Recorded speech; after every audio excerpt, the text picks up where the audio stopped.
Big update digital ಚಾನೆಲ್ಗೆ ಸ್ವಾಗತ. ನಾನು ನಿಮ್ಮ ಶರಣ್. ರಾಜ್ಯ ರಾಜಕೀಯದಲ್ಲಿ ನವೆಂಬರ್ ಕ್ರಾಂತಿಯ ಸದ್ದು.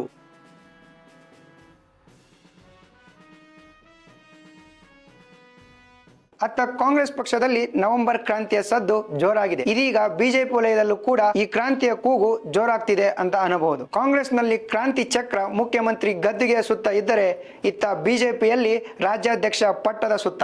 ಈ ಎಲ್ಲಾ ಬೆಳವಣಿಗೆಗಳ ಗಾಳಿಯು ಬಿಹಾರ್ ವಿಧಾನಸಭಾ ಚುನಾವಣೆಗಳ ನಂತರ ಬೀಸಬಹುದು ಎನ್ನುವುದು ರಾಜ್ಯ ರಾಜಕೀಯ ವಲಯದ ಲೆಕ್ಕಾಚಾರವಾಗಿದೆ.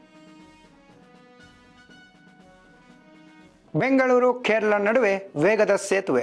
ಹೌದು, ಬೆಂಗಳೂರು ಕೇರಳ ಪ್ರಯಾಣಿಕರಿಗೆ ಸಿಹಿ ಸುದ್ದಿ. ಮತ್ತೊಂದು ವಂದೇ ಭಾರತ್ ಎಕ್ಸ್ಪ್ರೆಸ್ ರೈಲು ಶೀಘ್ರದಲ್ಲೇ ಹಳಿಗೆ ಇಳಿಯಲಿದೆ. ರೈಲ್ವೆ ಇಲಾಖೆಯು ಹೊಸ ಮಾರ್ಗವನ್ನು ಅಧಿಕೃತವಾಗಿ ಪ್ರಕಟಿಸಿದ್ದಾರೆ. ಈ ತಿಂಗಳಲ್ಲೇ ಓಡಾಟವಾಗಬಹುದು. ಶೀಘ್ರದಲ್ಲೇ ಡೇಟ್ ಮತ್ತು ಡೀಟೇಲ್ಸ್ ಅನ್ನು ಪ್ರಕಟಿಸಲಿದ್ದಾರೆ.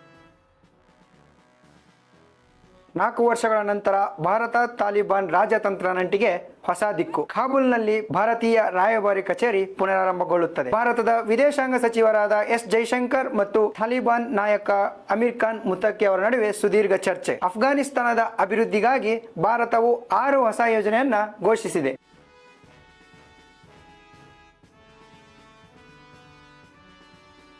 ಇಸ್ರೇಲ್ ಮತ್ತು ಹಮಾಸ್ ನಡುವೆ ಮೊದಲ ಹಂತದ ಸೀಸ್ ಫೈರ್ ಅಗ್ರಿಮೆಂಟ್ ಫೈನಲ್ ಆಗಿದೆ. ಸಾವಿರಾರು ಗಾಜಾದ ನಿವಾಸಿಗಳು ಅವರವರ ಮನೆಗೆ ಹಿಂತಿರುಗುತ್ತಿದ್ದಾರೆ. ಇಸ್ರೇಲ್ ಸೇನೆ ಕೂಡ ಒಪ್ಪಂದದಂತೆ ವಿಡ್ರಾ ಆಗ್ತಿದೆ ಮತ್ತು ಭರಪೂರವಾದ ಹ್ಯುಮ್ಯಾನಿಟೇರಿಯನ್ ಏಡ್ಸ್ ಗಾಜಾದತ್ತ ಹರಿದು ಬರುತ್ತಿವೆ. ಮಧ್ಯಪ್ರದೇಶದ 20 ಮಕ್ಕಳ ಸಾವಿಗೆ ಕಾರಣವಾದ ಕಲಬೆರಕೆ ಸಿರಪ್ ಪ್ರಕರಣದಲ್ಲಿ ತಮಿಳುನಾಡು ಮೂಲದ ಶ್ರೀಶನ್ ಫಾರ್ಮ್ ಕಂಪನಿಯ ಮಾಲೀಕ ರಘುನಾಥ್ನನ್ನು ಚೆನ್ನೈನಲ್ಲಿ ಪೊಲೀಸರು ಅರೆಸ್ಟ್ ಮಾಡಿದ್ದಾರೆ. ಈಗ ಈ ಪ್ರಕರಣ ಬಹಳ ಚುರುಕಿನಿಂದ ನಡೀತಿದೆ.